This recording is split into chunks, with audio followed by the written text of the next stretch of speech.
श्री राधा रमण हरि गोविंद जय जय।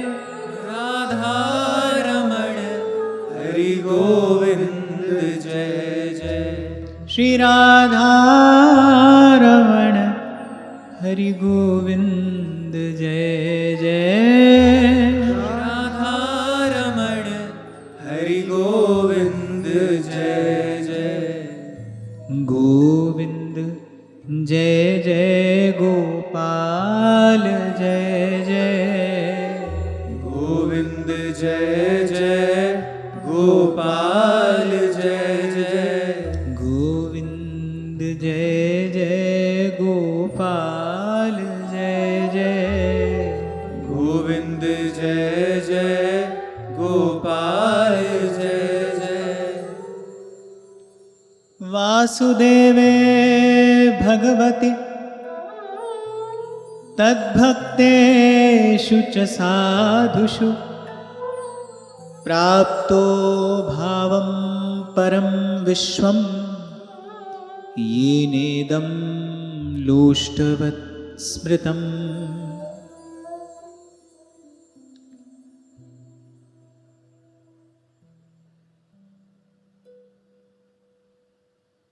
तो सप्तद्वीपवती पृथ्वी का एक छत्र साम्राज्य, अखंड लक्ष्मी, विलक्षण प्रभुता, पर परम भागवत राजर्षि अम्बरीश इस सब को स्वप्न तुल्य समझते हैं। कभी उर अंतर में इन वस्तुओं से संबंधित कोई विचार आने ही नहीं देते। भली भांति जानते हैं इसी धन वैभव के लोभ में पड़कर मनुष्य घोर नरक में गिरता है। कल हम बात कर ही रहे थे, थोड़े समय के लिए धन संपत्ति प्राप्त होती है, मनुष्य उन्मत्त हो जाता है, पाप करता है। धन तो पूर्व के पुण्य से आता भी है और फिर चला भी जाता है,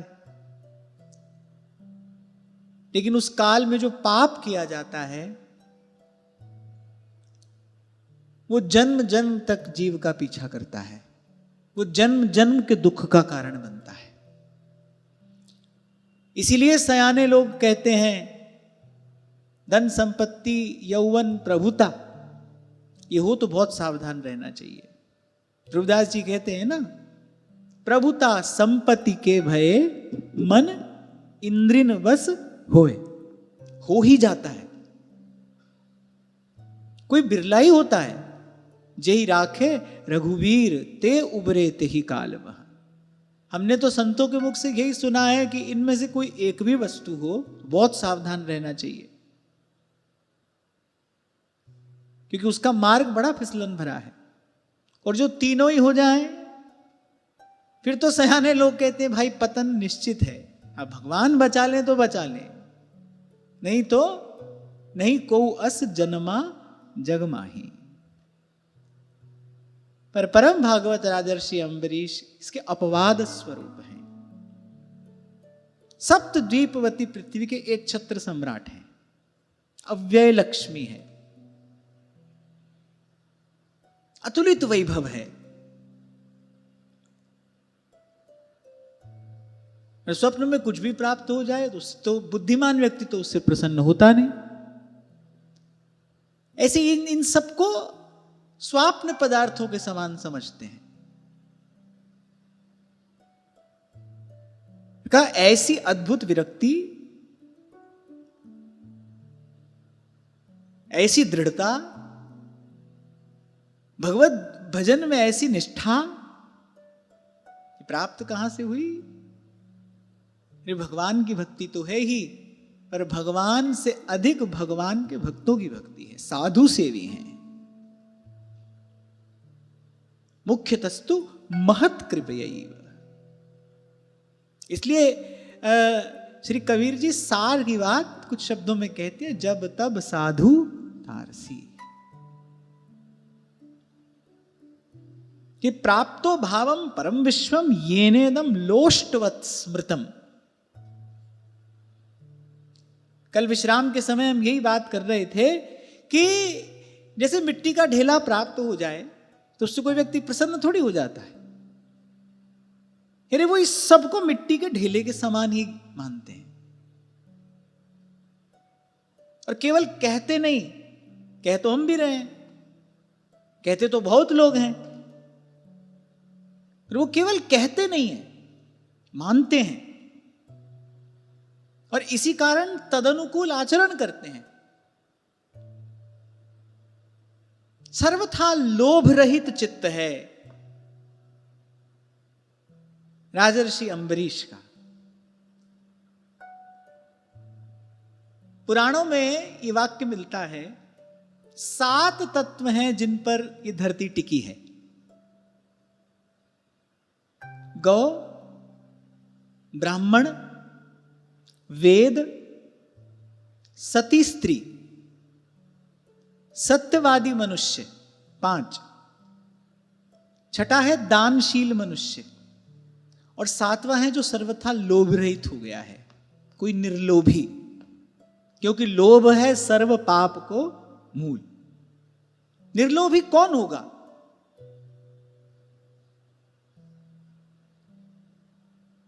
क्योंकि कहीं भी किंचित कोई आकर्षण है, कहीं किंचित कुछ सुख बुद्धि है, तो निर्लोभी हो नहीं सकता। केवल धन का ही लोभ तो लोभ नहीं होता ना। किसी भी वस्तु, व्यक्ति, पदार्थ को प्राप्त करने की इच्छा लोभ ही है और लोभ है सर्व पाप को मूल।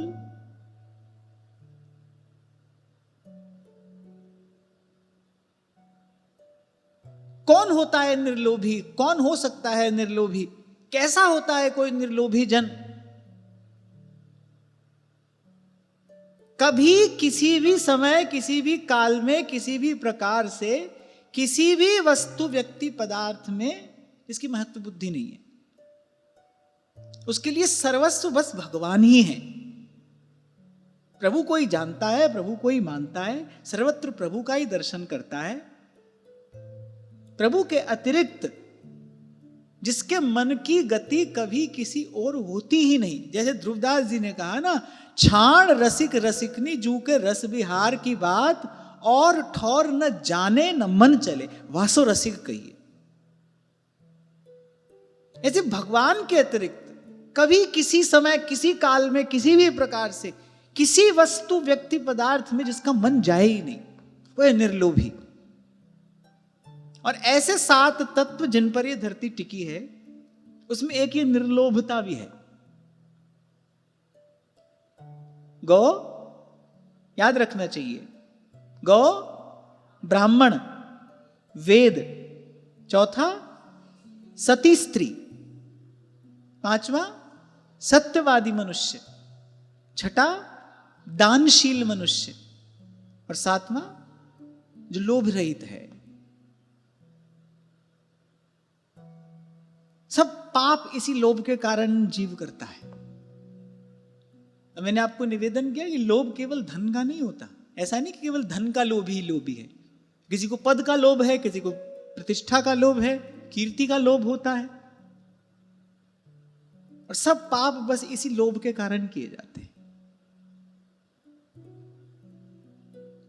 और निर्लोभी कौन है? कहीं कहीं मन जाता ही नहीं, भगवान को छोड़कर कहीं मन जाता ही नहीं।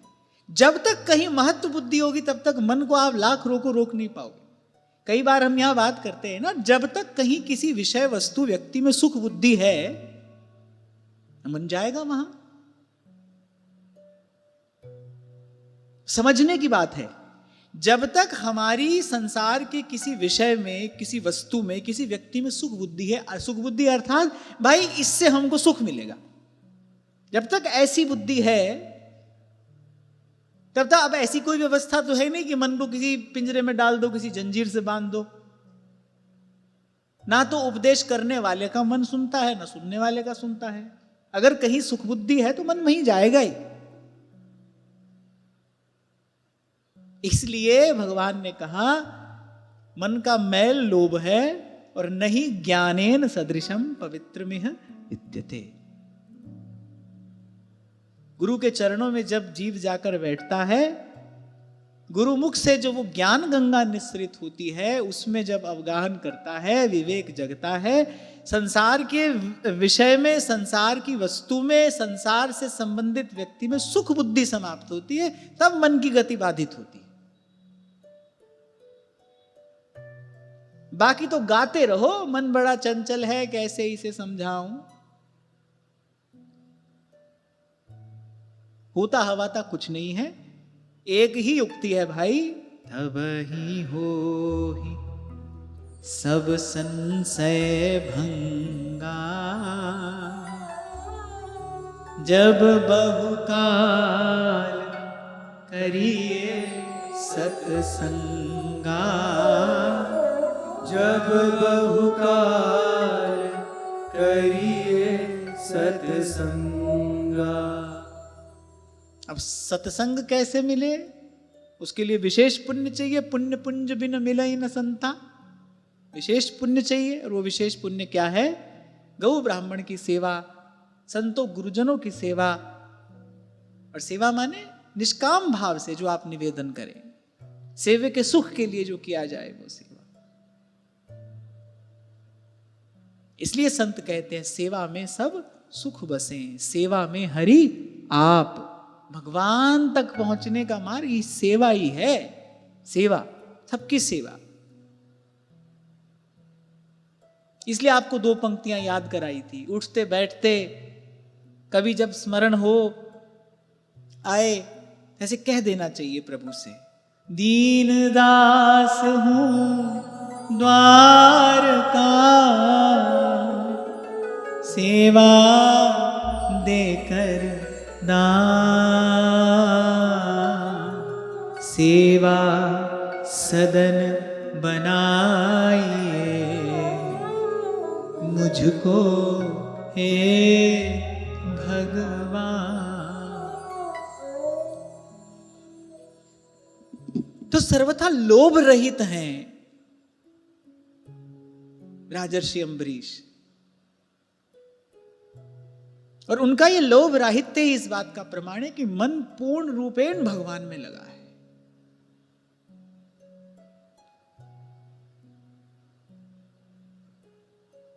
अब आगे उस स्थिति का वर्णन श्री सुखदेव जी महाराज कर रहे हैं। बड़े भाव चाव से राजर्षि अम्बरीश का चरित्र श्री सुखदेव जी महाराज ने सुनाया है।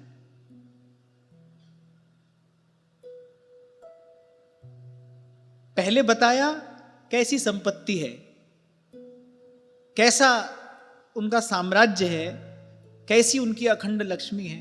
फिर बताया इस सबको स्वप्नवत समझते हैं, सर्वथा लोभ रहित हैं। फिर बताया ऐसी स्थिति प्राप्त कैसे हुई। भगवान की भक्ति तो है ही, पर भगवान से भी अधिक भगवान के प्यारे भक्तों की भक्ति है, साधु सेवी हैं, सर्वथा लोभ रहित हैं। और लोभ रहित अर्थात भगवान के अतिरिक्त मन कहीं जाए ही नहीं। इसी स्थिति से ये स्थिति इसी प्रकार से, इसी युक्ति से ये स्थिति प्राप्त हो सकती है। कई बार हम चर्चा करते हैं ना भाई, मन को तो रस चाहिए। जब तक पूर्ण रूपेण वो भगवत रस नहीं मिलेगा, तक तो मन यहां वहां दौड़ेगा, यहां वहां भटकेगा।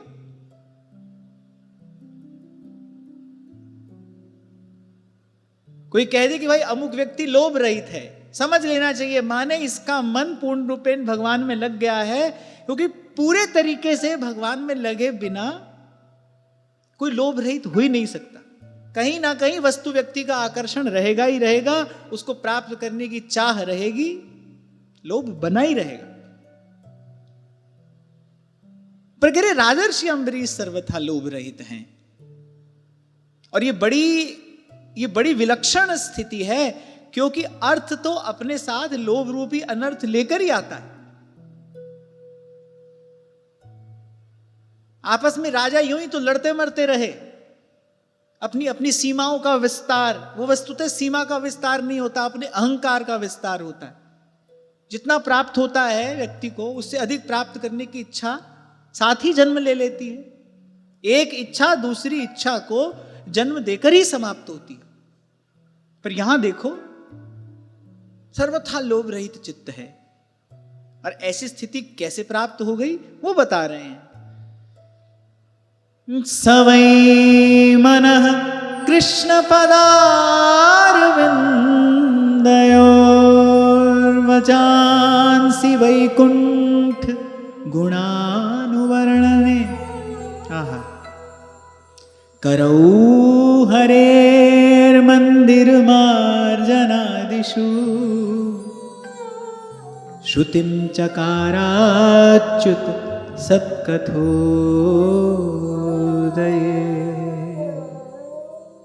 पहले कहा सवै मनः कृष्ण पदारविंदयो, मन लगाए भगवान के चरणों में, वाणी भगवान के नाम के कीर्तन में, भगवान की लीला कथा के गान में। करौर हरेर मंदिर मार्जन आदिशु, हाथों से सतत भगवान के श्री मंदिर की विविध प्रकार की सेवा करते हैं। और कान लगे हैं संतों की ओर, वहां से वो भगवत कथा निश्रित होती है, बस निरंतर उसी का श्रवण करते हैं।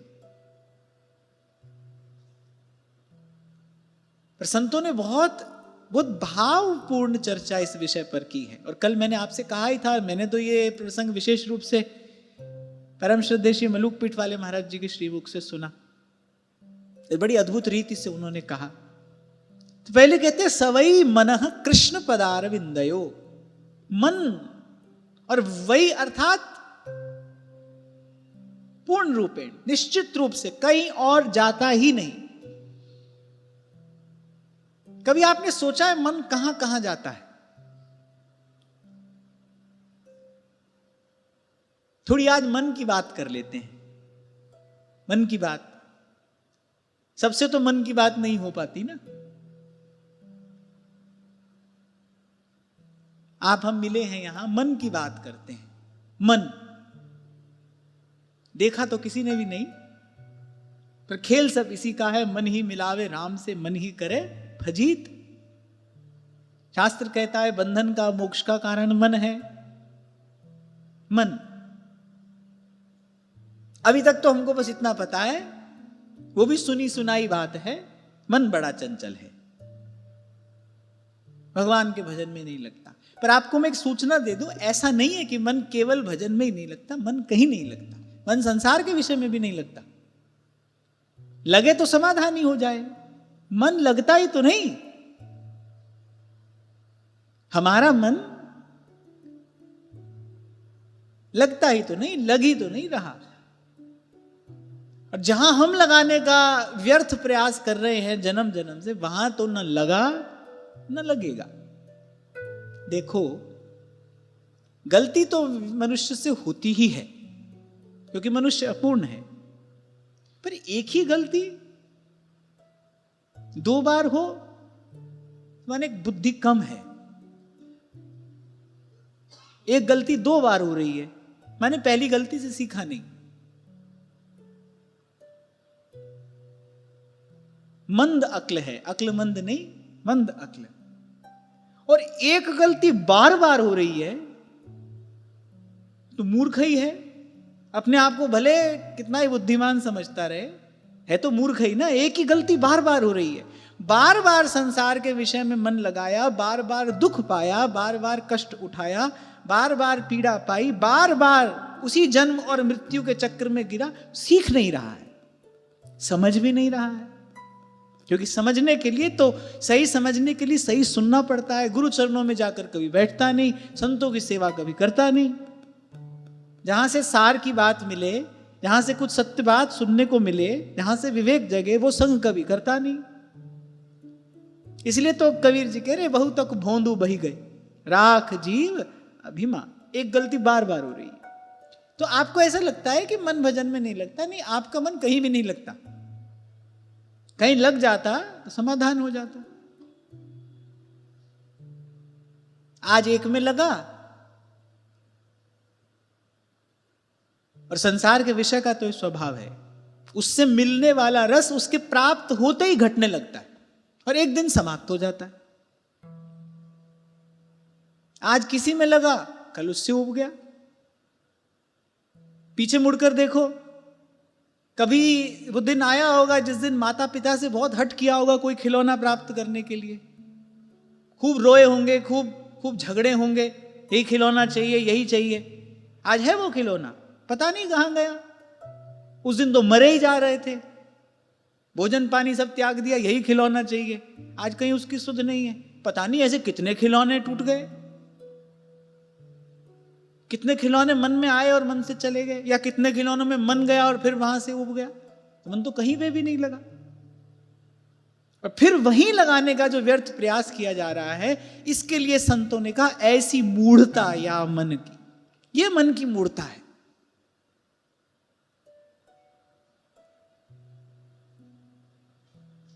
मन तो कभी लगा एक ही स्थान पर लगेगा, जहां राजर्षि अंबरीश का लगा है, सवई मनः कृष्ण पदारविंदयो।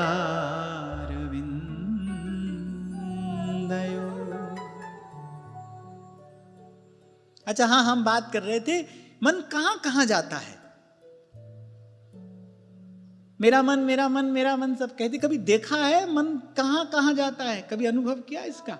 इसके लिए तो अपने साथ बैठना पड़ता है,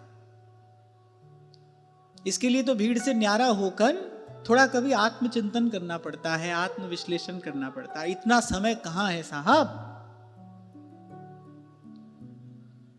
भगवान की जब कृपा होगी, भगवान मिल जाएंगे। हमारा कौन सा काम रुक रहा है? मिलेंगे मिलेंगे, नहीं तो बहुत जन्म हम जन्म बिगाड़े, अब हम बिगड़ पड़ेगी।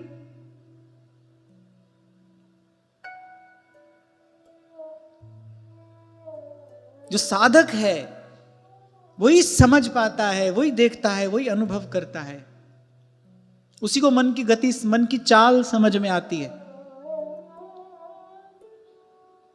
फिर वो साधता है उसको।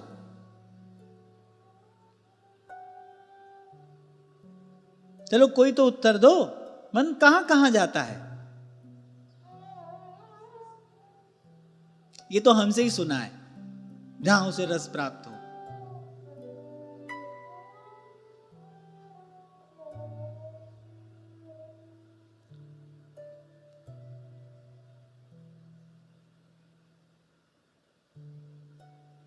रुपया कहां इन्वेस्ट करें, 1 से 4 हो जाए, हानि की संभावना कम से कम हो, ये पूछूं 100 में से 101 लोग बता देंगे।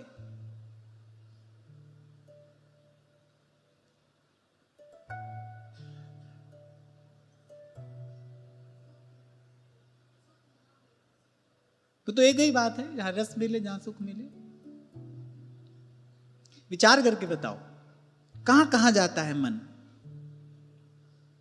चलो आपकी बात से ही आगे बढ़ते हैं। आपने कहा जहां मन को रस मिले, कहां कहां मिलता है मन को रस?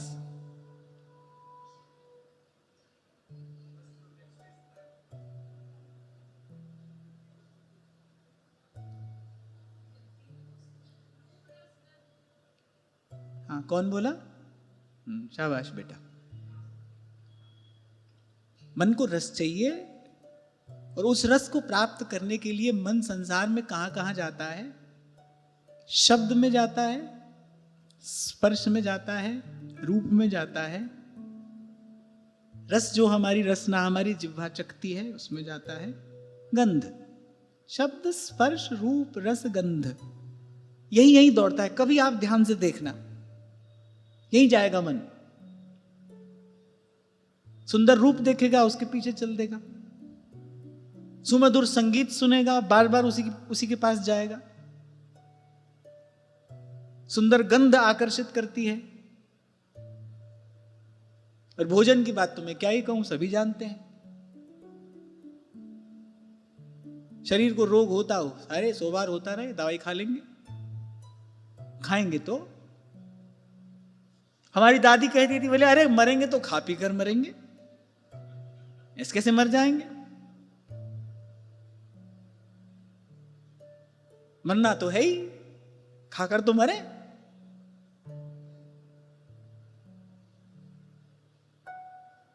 खट्टा मीठा चरपरा जिह्वा सब सुख ले।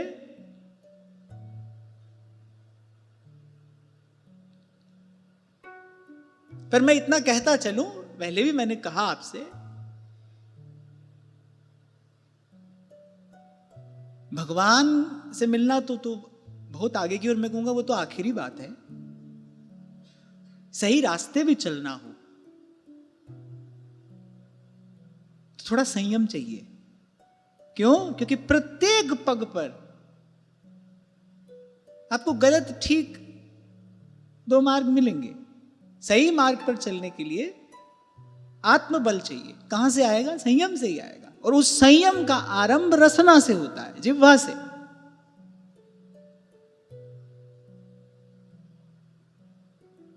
तो शब्द, स्पर्श, रूप, रस, गंध, और ये पांचों ही संसार में, ये पांचों जो रस प्रदान करते हैं, संसार का शब्द, संसार का स्पर्श, संसार का रूप, संसार का ये भोज्य पदार्थों का रस और गंध, इन सब के साथ दो बातें जुड़ी हैं। एक तो ये रस मिलते ही घटने लगता है। आपको मैं प्रमाण देता हूं। बहुत भूख लगी है, भोजन सामने आया, पहले ग्रास में जो सुख मिला ना, दूसरे में वो नहीं मिला, तीसरे में और कम, और पेट भरते भरते वो रस, और मान लो बहुत खा लिया, और फिर कोई कह रहा है अरे बड़े प्यार से बनाया है हमने, खाओ। तुम कहोगे अरे बस खिला खिला कर मार दोगे क्या, हटाओ इसको, उसकी ओर देखने की भी इच्छा नहीं हो रही। ऐसी ही स्थिति संसार के प्रत्येक विषय के साथ है। कितना ही बढ़िया गीत हो, हम भक्ति संगीत की बात नहीं कर रहे, संसार के विषय की बात हो रही है। कितना ही बढ़िया गीत हो, कितनी बार सुन लोगे? 10 बार, 100 बार, 1000 बार। उसके बाद इतने, और वैसे भी इतने में तो नया गीत आ जाता है, मन उसकी ओर दौड़ लेता है। और संसार के रूप का तो क्या ही कहें। महाराज जी इस प्रसंग में सुना रहे थे,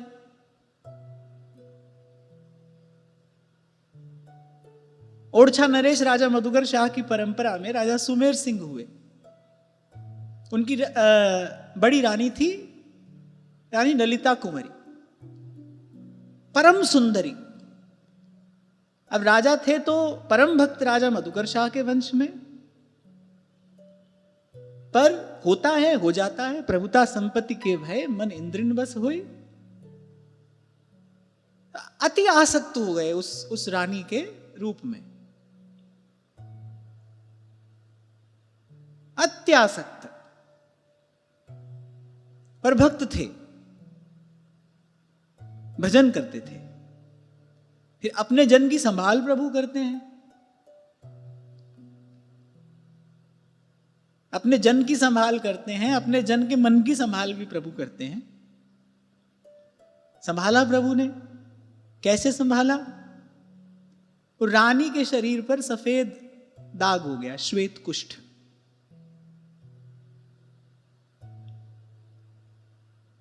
उत्तम से उत्तम उपचार जो कराया जा सकता था राजा ने कराया, पर भगवान की इच्छा कुछ और ही थी। वो तो रोग दिन प्रतिदिन बढ़ता ही चला गया, वो जो कुष्ठ था वो सारे शरीर पर छा गया। अब राजा ने व्यवस्था तो सब करा दी, अब राजा ने उपेक्षा करनी आरंभ कर दी। अब उस ओर आते ही नहीं। और एक समय तो ऐसा आया, महीनों बीत गए, खबर लेने भी नहीं आए राजा, रानी की ओर देखना भी नहीं चाहते, देखा ही नहीं जाता। अरे जिस हाड़ मांस के पिंड को टुकुर टुकुर देखते हो ना, ये शरीर की चमड़ी की सबसे ऊपर की परत केवल हट जाए, आप अपनी ही ओर नहीं देखना चाहोगे। वो ऐसा विभत्स दृश्य है।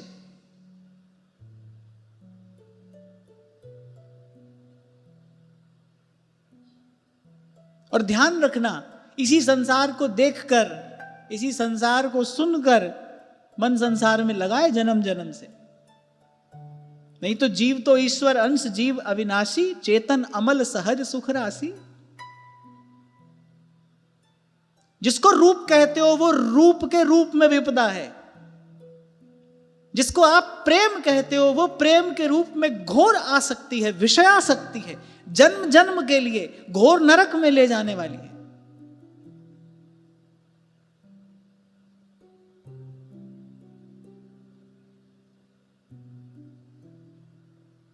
अब और रानियों से राजा का प्रेम हो गया।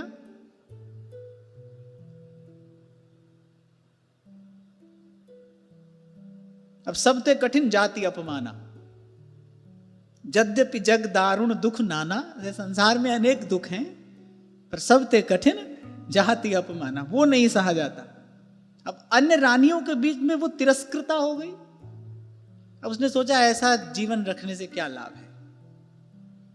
रात के समय किले से बाहर निकल गई। नगर से बाहर एक बड़ा सरोवर था, खूब अगाध जल था, उसमें पहुंच गई अर्धरात्रि के समय और बस उसमें कूदने ही वाली थी। और वहीं सरोवर के निकट श्री रामानंद संप्रदाय के नृसिंह भगवान के उपासक एक भाव सिद्ध महापुरुष कुटिया में भजन करते थे, श्री गोपाल दास जी महाराज। उनकी दृष्टि पड़ गई। अब उन्होंने कहा कि भाई ये जो भी है, कूद गई तो सरोवर का जल दूषित हो जाएगा, या संतों को भगवत सेवा में बाधा पड़ेगी। पहुंचे उसके पास, सब बात सुनी। लागी दया कोमल चित संता, क्योंकि आत्मघात से बड़ा तो कोई पाप नहीं है, ये सबसे बड़ा पाप है। एक सज्जन व्यक्ति भी अपनी आंख के सामने किसी को गिरते नहीं देख सकता, उसको संभाल लेता है, सावधान तो करता ही है, ये तो संत हैं। कहा कि यदि आजीवन श्री रघुनाथ जी के भजन का संकल्प लो तो मैं वचन देता हूं भगवान की कृपा से तुम्हारा कष्ट दूर हो जाएगा। अब वो दुखी तो थी ही, अच्छा, और संसार के उस तथाकथित क्षण भंगुर प्रेम रूप छल से भी मोह भंग हो गया था, क्योंकि राजा का वो व्यवहार अपनी आंख से देख लिया। वो जो एक क्षण भर भी उसके बिना रहता नहीं था, उसका मुख देखे बिना नहीं रहता था, उसकी ओर देखना भी नहीं चाहता है।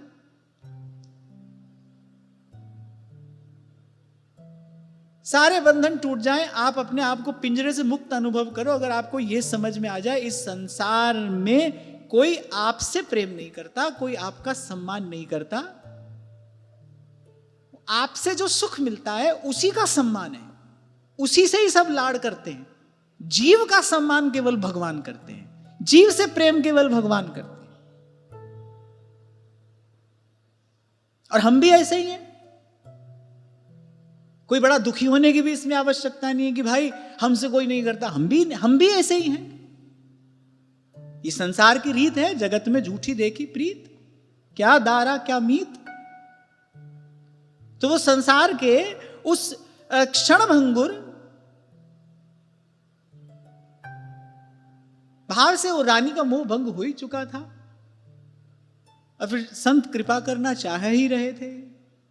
उसने तत्काल कहा कि महाराज आपके चरणों में प्रणाम करती हुई मैं संकल्प करती हूं। संत ने श्री भगवान का चरणामृत देकर कहा इसी कुंड में स्नान कर लो। 350 वर्ष पुरानी घटना है ये। कहा कि इसी कुंड में स्नान कर लो। स्नान कर लिया। नृसिंह भगवान के उपासक थे और सिद्ध महापुरुष थे। महापुरुषों का संकल्प सत्य होता है। अब जैसी वो कुंड से स्नान करके निकली, नव यौवन संपन्ना हो गई।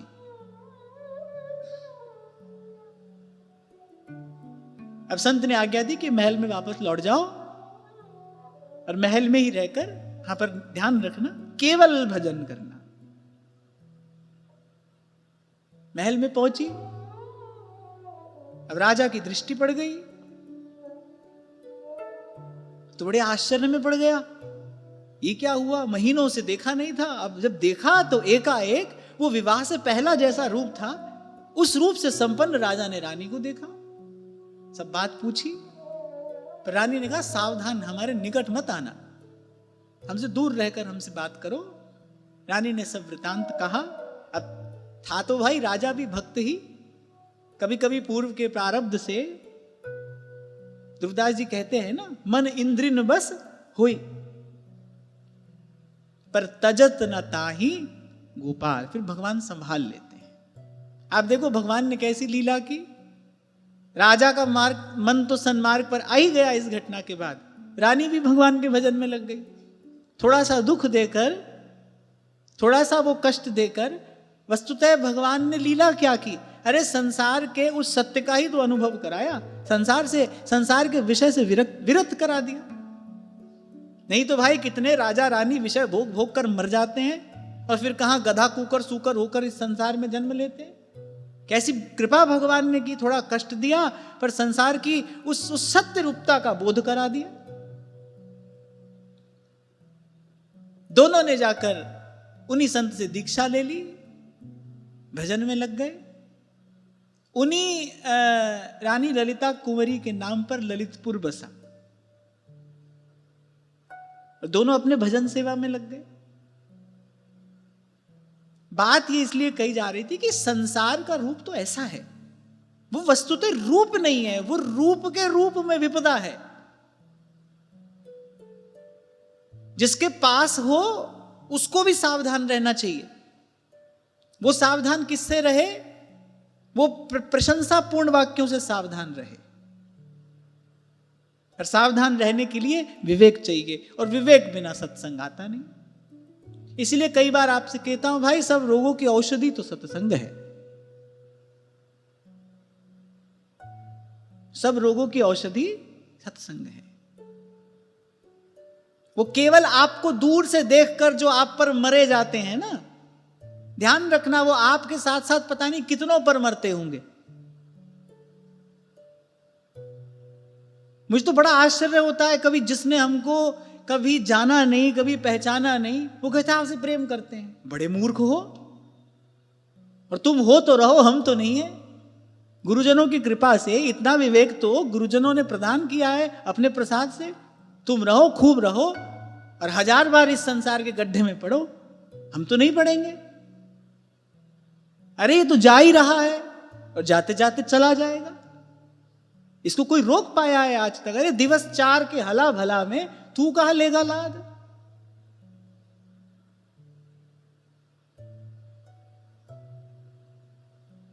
तो ये रूप के रूप में विपदा है। और वो जो तुमको लाड़ लड़ाने आया है ना, वो शूर्पणखा है। वो भी भगवान से यही कहने तो आई थी, आपसे प्रेम करने लगी हूं मैं, आप पर मेरा मन मोहित हो गया है, आपसे प्रेम करने लगी हूं। एक बार विचार करने की बात है। अच्छा, बड़ी सुंदरी स्त्री का रूप लेकर आई थी वो, शूर्पणखा भी और यहां पूतना भी। पूतना के लिए तो श्री सुखदेव जी महाराज ऐसा कहते हैं कि ब्रजवासियों को लगा कि लक्ष्मी जी तो नहीं आ गई, ऐसा रूप लेकर आई थी। बड़ी सुंदरी स्त्री का रूप वो लेकर आई है। कुछ तो कारण रहा होगा कि दीन दयालु श्री राघव जी कह रहे इसका नाक कान काट लो। कुछ तो कारण रहा होगा। अब ऐसे तो ये क्षत्रियोचित नहीं था किसी स्त्री पर हाथ उठाया जाए, उस पर शस्त्र उठाया जाए या उस पर प्रहार किया जाए। पर मैं एक बात यह बड़ी विनम्रता पूर्वक कहता हूं कि स्त्रियोचित गुण होने से स्त्री है, पुरुषोचित गुण होने से पुरुष है। अब अगर कोई पौरुषहीन हो तो उसको कोई पुरुष थोड़ी कहता है, उसका तो सब उपहास करते हैं, वो तो उपहास का पात्र बनता है। ऐसे ही स्त्रियोचित गुण है तो स्त्री है। वो उन गुणों का अभाव देखा वहां श्री ठाकुर जी ने कहा ये नाक कान काटने योग्य ही है, इसको विरूप कर दो।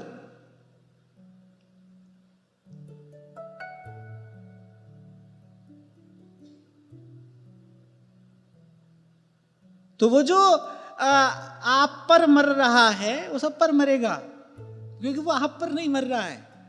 वो तो जो हाड़ चाम का, ये जो 2 घड़ी का, ये जो चाक चौपन है, तो उसके पीछे जा रहा है। और ऐसा केवल आपके पास नहीं है। अब देखो इस घटना में देखो क्या हुआ। वो राजा जो दिन रात रानी के महल से निकलता नहीं था, वो शरीर बिगड़ा। अब राजा उस ओर देखता ही नहीं, अब और रानियों से लगाव हो गया। एक बड़ी अच्छी बात मैंने कहीं पढ़ी थी, उसमें लिखा था जो हर किसी पर मर जाए वो मर ही जाए तो अच्छा है। तो जो ऐसे होते हैं ना, वो हर किसी पर मरने वाले होते हैं। और वैसे भी भाई, मैं कहता हूं कि आपने प्रशंसा सुनी,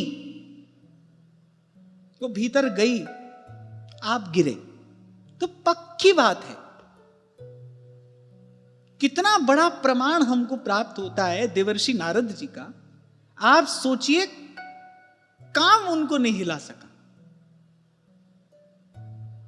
ऐसा केवल भगवान के विषय में देखा जाता है। केवल भगवान अच्युत हैं, श्री कृष्ण, पर नारद जी ऐसे रहे, काम परास्त नहीं कर सका। लेकिन महाराज आपको काम परास्त नहीं कर सका, इस बात से फिसल। मैं आज फिर आदर सहित उनका स्मरण कर रहा हूं, उनके चरणों में बार बार प्रणाम कर रहा हूं, जिन महात्मा ने मुझे कहा, बोले बेटा, जीवन में आध्यात्मिक उन्नति यदि करना चाहते हो तो अपनी प्रशंसा करने वाले लोगों से सदा दूर रहना। और वैसे भी संतों ने कहा ही है, निंदक नियरे राखिए। अपनी आलोचना करने वालों के तो पास रहिए, तो सुधारेंगे आपको। अगर आप सच्चे हैं, सच में साधक हैं, आपको आत्मचिंतन करना आता है, आपको आत्मविश्लेषण यदि निष्पक्ष होकर करना आता है, फिर तो आपकी आलोचना आपको संवार देगी, आपको निखार देगी। फिर तो अपनी आलोचना से, निंदा से डरने घबराने की आवश्यकता नहीं है, प्रशंसा से डरना चाहिए। इसने बड़ों बड़ों का जीवन बिगाड़ दिया है। गंगा किनारे उन महात्मा ने कहा था, बोले बेटा, यदि चाहते हो तुम्हारी आध्यात्मिक उन्नति हो तो अपनी प्रशंसा करने वाले लोगों से दूर रहना, उनसे बच के रहना। और हम देखो, हम प्रयास कर करके प्रशंसा खरीदते हैं। आजकल तो प्रशंसा खरीदी जाती है। सोशल मीडिया का जमाना है, खरीदिए प्रशंसा। मिलते हैं ना फॉलोअर्स, सब्सक्राइबर्स, है ना, खरीदो।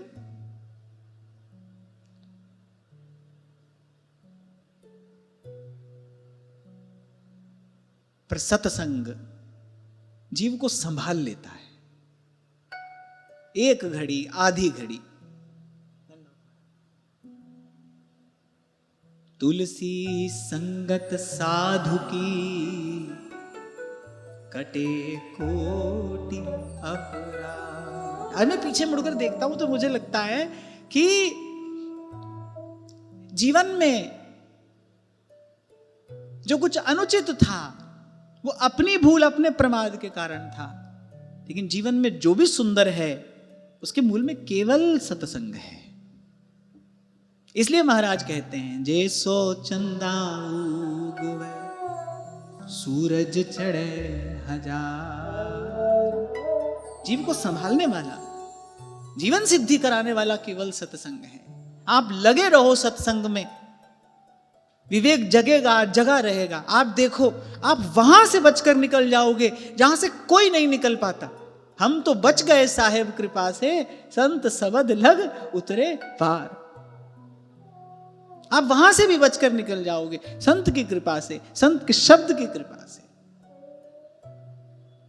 केवल मोह नहीं, गोस्वामी जी कह रहे महामोहतम पुंज, जासु वचन रवि करहि निकर।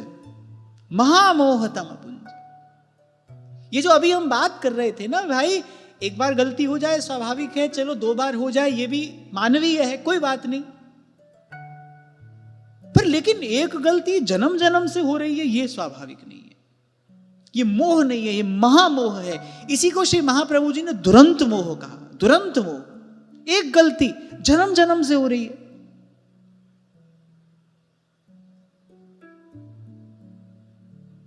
अच्छा, और विडंबना क्या है? ऐसा नहीं कि हम उस गलती से सीख नहीं पा रहे, ऐसा है कि हम उस गलती से सीखना ही नहीं चाह रहे। इच्छा भी कहां है? अरे बड़ा सौभाग्यशाली कोई होता है, इस जन्म मरण के दुष्चक्र से मुक्त होने की इच्छा जिसके मन में स्फुरित होती है, लालसा होती है जिसके मन में कि अब संसार से पिंड छूटे, अब इस जन्म मरण से मुक्त हो। ढूंढे नहीं मिलता है ऐसा कोई साधक